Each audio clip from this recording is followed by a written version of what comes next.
Me diz uma coisa, e você, como é que você enxerga o debate da agroecologia, por exemplo, dentro da discussão com os movimentos sociais? Se tem sido pautado isso dentro das questões políticas quanto ao movimento social? É interessante, né? Porque assim, a gente fala das cidades, né?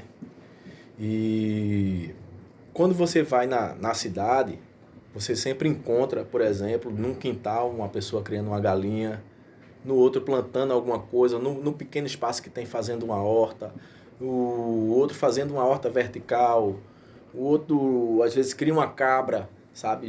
Tem gente que cria até uma vaca num espaço lá, é, no seu quintal, no espaço mínimo que ele tem. E isso, né, na minha concepção, é uma radiografia de que os camponeses que foram expulsos da terra num determinado momento, né, seja por falta de política pública, seja pelas grandes secas e não ter essa assistência do governo, né, seja por qual for o motivo que seja, eles estão nas cidades, mas não deixaram de ser camponeses.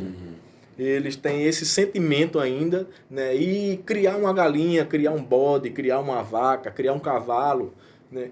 Aproxima ele daquilo que ele é na sua raiz, na sua natureza, Na né? essência, né? E o bom é que hoje a gente tem visto assim, também nas cidades, esse discurso da reforma agrária, o discurso da agroecologia, né, tem sido muito forte também nas cidades, né? Porque tem pessoas fazendo hortas urbanas, tem pessoas ocupando espaços que são públicos e estão ociosos para produzir alimentos de qualidade, né? Então, quando a gente fala nessa reforma agrária popular, né, a gente está dizendo, por exemplo, que mesmo tendo essa agroecologia, que ainda é uma coisa que está em construção e está aumentando, mas a cidade ela não consegue subsistir nem resistir sem o campo. Não consegue comportar a quantidade Não de consegue. pessoas. E não consegue produzir a quantidade de alimento necessária para quem está na cidade, né, para sobreviver.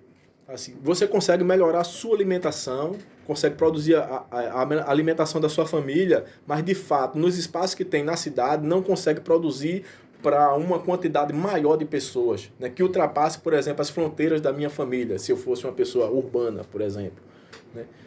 E quem garante isso é quem está no campo, né? E quem está no campo precisa de política pública para garantir que aquelas pessoas estejam no campo. O que a gente tem visto, e principalmente nessa conjuntura do governo Bolsonaro, por exemplo, é que as políticas públicas que foram criadas no governo Lula, no governo Dilma, elas estão sendo cortadas, elas estão sendo acabadas, estão sendo estranguladas, e muitas vezes mantém aquela política pública ali, mas mantém para dizer que ela existe, com recurso mínimo, né, só para não dizer eu acabei, mas na verdade acabou. Né? Acabou a política pública, porque as coisas não chegam.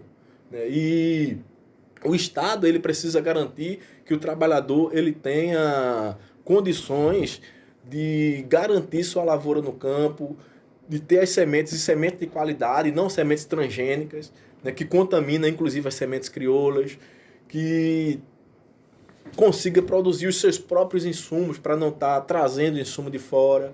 Né? Ou seja, o Estado, minimamente, ele precisa dar condições que o camponês ele tenha sua autonomia e sua soberania para produzir no campo. Porque alguns países da Europa, por exemplo, o Estado existe para garantir que o camponês ele permaneça no campo. Porque a visão de alguns países é que se o campo estiver forte, a cidade também está forte. Isso é um fato. Aqui no Brasil, o que tem acontecido, e principalmente nesses 4 anos do governo Bolsonaro, é que as políticas públicas que ainda existem, né, estão sendo acabadas numa tentativa de expulsar o camponês do campo, tirar o trabalhador da terra. Verdade. A gente pode até dizer assim, não de forma tão utópica, mas que as pequenas revoluções que a gente tem observado quanto técnicos, acompanhando as comunidades e assentamentos, a gente até pode até dizer que é meio utópico dizer, né, que são pequenas reformas agrárias, né? Fragmentos de reformas agrárias que existem, que a gente tem feito isso aos trancos e barrancos. não dá para assumir que a reforma agrária está acontecendo, mas dentro de nós é um processo de revolução, né? Dentro das áreas que a gente vem é um processo de revolução. Em meio a uma pandemia, em meio a um cenário de fome, o povo continua produzindo, né? O povo continua fazendo, né? E grandes projetos, inclusive, quem tem mantido a cidade são as áreas rurais, né? Assentamentos, comunidade, tem produzido em números, né? Em toneladas de alimento e doação para as cidades, para que as pessoas consigam sobreviver, né? O que a alimentação é o mínimo que as pessoas precisam, né? A situação hoje é que você toma café hoje, mas você não sabe se vai almoçar, se vai jantar, né? Essa é a condição da grande parte da sociedade hoje no nosso Brasil, né? Acho que você tocou num ponto que é fundamental, né? Esse processo de pandemia que a gente está vivendo ainda, né?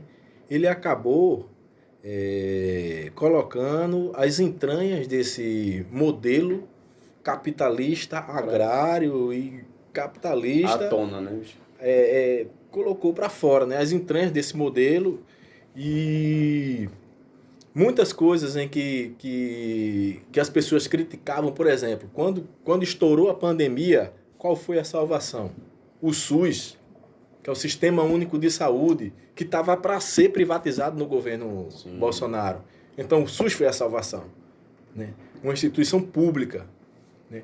Aí você vê, você tocou nesse ponto de distribuição de alimentos, né? O MST distribuiu toneladas de alimentos, né? Às comunidades. E continua, do né? MST, as comunidades que também são acompanhadas pela CPT, distribuíram toneladas de alimentos, e se não fosse essas organizações, né, que tivesse articulado os trabalhadores para fazer essa distribuição de alimentos na cidade, provavelmente muita gente hoje teria morrido de fome. Sim. Né?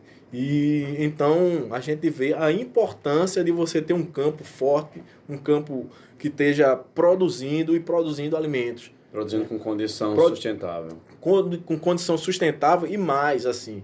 Eu ainda digo que o problema das comunidades camponesas não é de produção. O problema, muitas vezes, é de escoamento dessa produção. Sim.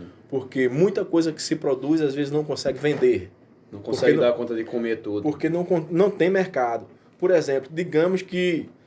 Eu vou usar o exemplo só de Tracunhaém. Tem 400 hectares de terra de reforma agrária. Se esses 400 hectares produzir agroecologicamente, vai escoar para onde? E tem para onde escoar.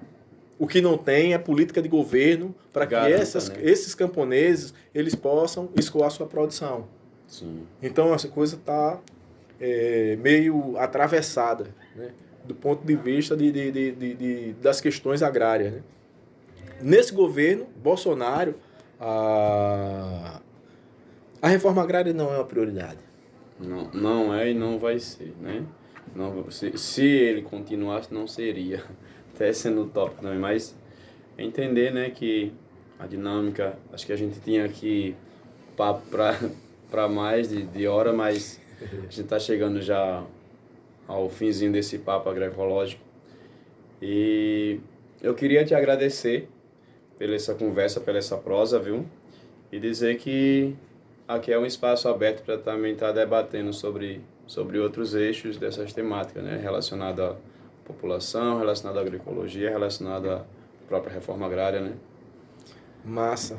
E quando precisar, é só dar um toque que a gente tá aqui de novo para ter essa conversa. Tamo junto, Benoni. Tamo junto. Quer fazer mais uma música para fechar aí? Pode ser.